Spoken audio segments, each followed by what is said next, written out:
ఓం నమః శివాయ.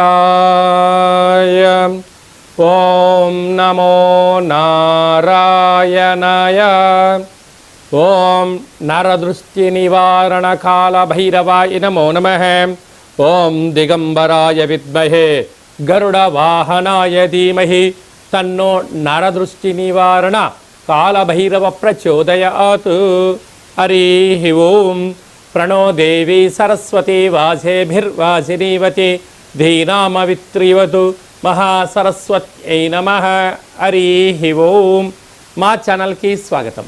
చూస్తున్న వీక్షకులకు ప్రేక్షకులకు ప్రియ కాల భైరవ భగవద్బంధులకి స్వాగతం పలుకుతూ మమ్మల్ని ఎంతగానో ఆదరిస్తూ ఉండబడేటటువంటి ప్రియ సోదర సోదరీమణులకు సనాతన ధర్మ సంరక్షకులకు వీక్షకుల అందరిపైనను కాలాన్ని శాసింపజేసే శక్తి కాలభైరవుడికి ఉంటుంది కనుక కాలాన్ని అందరికీ కూడా విద్యార్థులకు ఉద్యోగస్తులకు వ్యాపారస్తులకు అందరికీ మంచి ఆయురారోగ్యాలను మనశ్శాంతిని ప్రసాదించాలని మనసారా కోరుకుంటూ కాళభైరవ స్వామికి ఆశీస్సుల చేత 1-2-2025 నుండి 15-2-2025 వరకు పుట్టినటువంటి వారందరికీ కూడా ముందస్తుగా జన్మదిన శుభాకాంక్షలు. గతంలో వివాహం చేస్తున్న వారికి వివాహ వార్షికోత్సవ శుభాకాంక్షలు. ద్వాదశ రాశుల్లో గ్రహ గమనాలు ఒకసారి వీక్షింపచేద్దాం. వృషభ రాశిలో దేవగురు బృహస్పతి సంచార స్థితి, మిథున రాశిలో కుజ భగవానుడు సంచార స్థితి, కన్యరాశిలో కేతు సంచార స్థితి, మకర రాశిలో రవి బుధాదిత్య రాజయోగ సంచార స్థితి, కుంభరాశిలో శని భగవానుడు స్వక్షేత్ర సంచార స్థితి, మీనరాశిలో శుక్రుడు మరియు రాహు సంచార స్థితితో ద్వాదశ రాశుల్లో గ్రహ గమనాలు ఈ విధంగా ఉన్నాయి. ధనుసు రాశి వారు మాఘమాస శుద్ధాష్టమి అక్షయ కాలభైరవాష్టమి సందర్భంగా ఎలాంటి విధులను పాటించడం వలన జాతకంలో ఉన్న గ్రహ దోషాలు తొలగి ఐశ్వర్యం మన సొంతం అవుతుందో ఈ వీడియోలో సవివరంగా సంపూర్ణంగా తెలుసుకుందాం. ధనుసు రాశిలో ఏ నక్షత్రాలు వస్తారగా మూలా నక్షత్రంలోని 4 పాదాలు, పూర్వాషాఢ నక్షత్రంలోని 4 పాదాలు, ఉత్తరాషాఢ నక్షత్రంలో 1 పాదం కలిపితే ధనుస్సు రాశి అవ్వడం జరుగుతుంది. చాలామందికి పుట్టినటువంటి కాల సమయంలో డేటా బర్త్లు లేనటువంటి కారణం వలన పేరు యొక్క మొదటి అక్షరాన్ని అనుసరిస్తూ ఆ రాశిని తెలుసుకునే ప్రయత్నం చేద్దాం. ఏ, యో, బా, బి, బు, ధ, బా, డా, బే అక్షరాల వారిని కూడా ధనుస్సు రాశి జాతకులు. ధనుస్సు రాశి అధిపతి దేవగురు బృహస్పతి.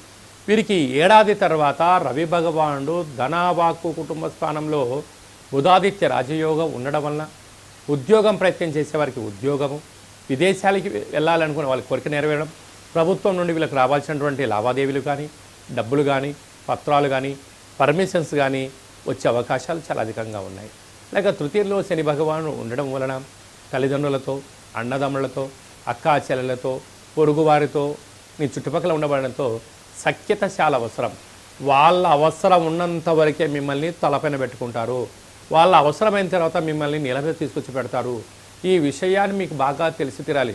అయ్యో చాలా కాలంగా దగ్గరకు వచ్చారు కదా అని చెప్పి మీరు పొంగిపోయి ఉండేది ఉంచుకునేది అంత తీసుకొచ్చి అప్పులు చేసి వాళ్ళ చేతిలో పెట్టారా, వాళ్ళు అటే మీరు ఇటే అని చెప్పి గుర్తుపెట్టుకోవాలి.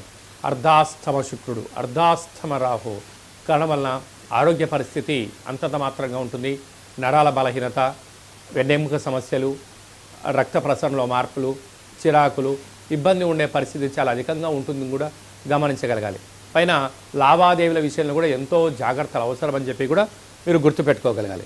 అలాగనే 6వ స్థానంలో దేవగురు బృహస్పతి సంచారం చేయడం వలన ఆధ్యాత్మికంగా ఉండడం, నిత్య సూర్య నమస్కారాలు చేయడం, ప్రశాంతమైన వాతావరణం ఎప్పుడైతే ఏర్పాటు చేసుకుంటారో అనేక రకాల ఇబ్బందులు తొలగిపోతాయి. లేకపోతే రుణ సమస్య, రోగ సమస్య, అగ్నిభయం, చోరభయంతో నిత్యం ఏదో రకమైన మానసిక ఆందోళనతో నిద్రలేని రాత్రులు గడిపే పరిస్థితి చాలా అధికంగా ఉంటుందని చెప్పి గమనించాలి. సప్తమంలో కుజుడు సంచారం చేయడం వలన, కుజదోష ప్రభావ కారణం వలన దూరావాయు జల ప్రయాణాలు పెట్టుకునేటప్పుడు ఎన్నో జాగ్రత్తలు అవసరం. అదే కాకుండా మీ జన్మ నక్షత్రం రోజున అష్టమి పూర్ణిమ తిథుల యందున దూరావాయు జల ప్రయాణాలు పెట్టుకోవద్దు. ముఖ్యమైన సభలు సమావేశాలు వాయిదా వేసుకోవడం ఉత్తమోత్తంగా భావించగలగాలి. ఇన్ని వేల వీడియోలలో ఈ వీడియో మీరు చూస్తున్నారు అన్నట్లయితే కాళభైరవ స్వామికి ఆశీస్సులు మీ పైన ఉన్నాయి అని చెప్పి గుర్తు పెట్టుకోగలగాలి. కాళభైరవ స్వామిని స్మరణ చేసే సమయం ఆసన్నమైంది అని చెప్పి కూడా గుర్తు పెట్టుకోగలగాలి. కనుక మీ జన్మ నక్షత్రం రోజున కానీ ఇట్లా అష్టమి పూర్ణిమ అమావాస్య తిథుల యందున నారికేల దీపం కానీ కూష్మాండ దీపం కానీ నింబకుష్మ దీపాన్ని పెట్టడం సౌభాగ్య ముడుపును కట్టడం వలన భైరవ స్వామి వారి ఇంటికి స్వాగతం పలకడం అని చెప్పి గుర్తుపెట్టుకోగలరు. అలా స్మరణ తదనంతరము మనం ఏదైతే పనులు చేస్తుంటామో వాటన్నిటిని అడ్డంకులను తొలగించుకొని మనోధైర్యం చేత అద్భుతమైన విజయం ధనుసు రాశి వారు సొంతమవుతుందని చెప్పి గుర్తుపెట్టుకోవాలి. సాఫ్ట్వేర్ ఉద్యోగస్తులు, హార్డ్వేర్ ఉద్యోగస్తులు, న్యూస్ రీడర్స్, అలాగనే పత్రికా సేవా రంగాల్లో ఉండబడిన వారందరికీ, రాజకీయవేత్తలకు చాలా భగవంతుడి యొక్క ఆశీస్సులు అవసరం అని చెప్పి కూడా గుర్తుపెట్టుకోగలగాలి. మనకు మాఘమాసం అనగానే అందరికీ గుర్తొచ్చేటువంటిది మొట్టమొదటి కాల సమయంలో మాఘ పంచమి, వసంత పంచమి అంటే మహాసరస్వతి అమ్మవారి యొక్క జయంతి. అమ్మవారిని స్మరించడం, ధ్యానించడం మనకందరికీ ఆనవాయితీగా కృత త్రేత ద్వాపరికల యుగం నుంచి మనకు ఉండడం జరుగుతుంటుంది. కనుక మొట్టమొదటిగా 3వ సంవత్సరం పడినటువంటి చిన్నారులకు అంటే అబ్బాయి కానీ అమ్మాయి కానీ 3వ సంవత్సరం నిండిపోయే లోపల అక్షరాభ్యాసం చేయించాలి అనుకుంటున్న వారందరికీ కూడా ఈ మాఘమాస శుద్ధ పంచమి, వసంత పంచమి 2వ తారీఖు 2 నెల 25వ తారీఖున ఆదివారం ఉత్తరాషాఢ నక్షత్రం రోజు రావడం చాలా విశేషం. కనుక ఎక్కడ దగ్గరగా శివాలయాలు ఉన్నా, అక్కడ సరస్వతిమాత దేవాలయం ఉన్నట్లయితే మీ యొక్క పిల్లల్ని తీసుకుని వెళ్ళి మొట్టమొదటిసారి అక్షరాభ్యాసం చేయించండి. అలాగే చదువుకుంటున్నటువంటి విద్యార్థులు బుక్స్, ల్యాప్టాప్స్, సంగీత వాయించేటువంటి పరికరాలు కానీ మనం ఏదైతే వృత్తిలో చేస్తుంటామో ఆ వృత్తిలో రాణించాలని అమ్మవారికి తెల్లటి పుష్పాలు, తెల్లటి వస్త్రాలు, పాయసాన్నము, అలాగనే పెరుగు, దద్దోజనం లాంటి నైవేద్యంగా పెట్టి అమ్మవారిని మనసారా కోరుకోవడం వలన సంపూర్ణమైనటువంటి ఇచ్ఛాశక్తి, క్రియాశక్తి, జ్ఞానశక్తి కలియుగ కాలంలో విశేషంగా మనిషి జీవనాధారం చెందగలగాలన్నట్లయితే జ్ఞానము అనేటువంటిది ఇంపార్టెంట్. అంటే ధనమూలం ఇదం జగత్ అంటారు. ఆ ధనం రావాలి అంటే జ్ఞానం కలగాలి. అంటే మన పెద్దవాళ్ళు ఒకటి చెప్తూ ఉంటారు, కళ్ళున్నోడు ముందే చూస్తూ ఉంటాడు, దిమాకున్నోడు దునియాను చూస్తూ ఉంటాడు అన్నాడు. ఆ యొక్క జ్ఞానశక్తి ఎక్కడి నుంచి వస్తుందయ్యా అంటే అమ్మవారి యొక్క ఇచ్ఛాశక్తి ద్వారా వస్తుంది. కనుక మనం అందరము కూడా అమ్మవారిని స్మరిద్దాం, ధ్యానిద్దాం, జ్ఞాన సంపదని, జ్ఞాన సంపూర్ణమైనటువంటి మేధావులుగా అవ్వాలని కోరుకుంటూ ఆశీర్వచనం. అలాగనే మనకు 4వ తారీఖున మాఘమాస శుద్ధ సప్తమి, రథ సప్తమి. కనుక సూర్యనారాయణుడికి మంగళ స్నానమానం చేసుకొని నమస్కారం చేసుకొని పాయసాన్ని నైవేద్యంగా ఏర్పాటు చేసుకొని అరుణపారాయణం చేయగలిగినట్లయితే, లేకుంటే సూర్యుడికి 12 రకాల ఆసనాలు ఉంటాయి, ఆసనం వేయగలిగినట్లయితే సంపూర్ణ ఆయురారోగ్యాలు మన సొంతం అవుతాయని చెప్పి కూడా గుర్తుపెట్టుకోగలగాలి.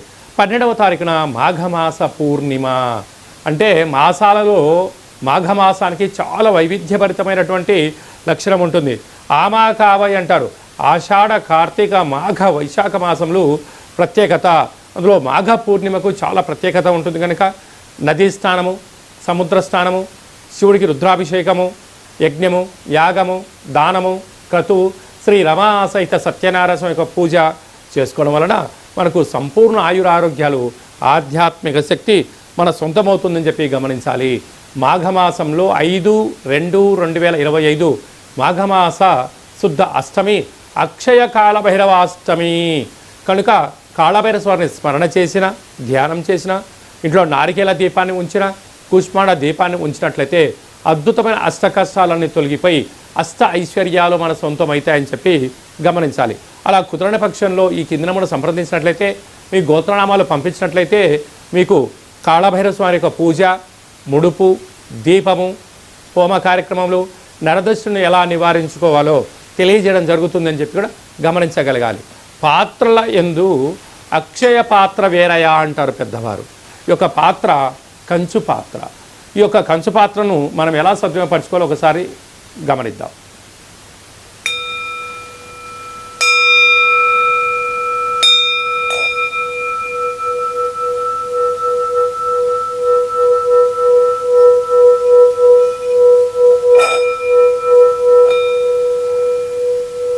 ఈ యొక్క కాళభైరవ స్వామి యొక్క అక్షయ పాత్రను ఇంట్లో ఉంచుకొని అలా ఉదయం 12 సార్లు, సాయం సంధ్యాకాల సమయంలో 12 సార్లు మనం ఇలా చేసి మనసులో ఏదైతే మనం కోరుకుంటామో ఆ యొక్క కార్యము అద్భుతమైనటువంటి ఎన్ని ఆటంకాలున్నా కూడా విజయం మన సొంతమవుతుందని చెప్పి గమనించగలగాలి.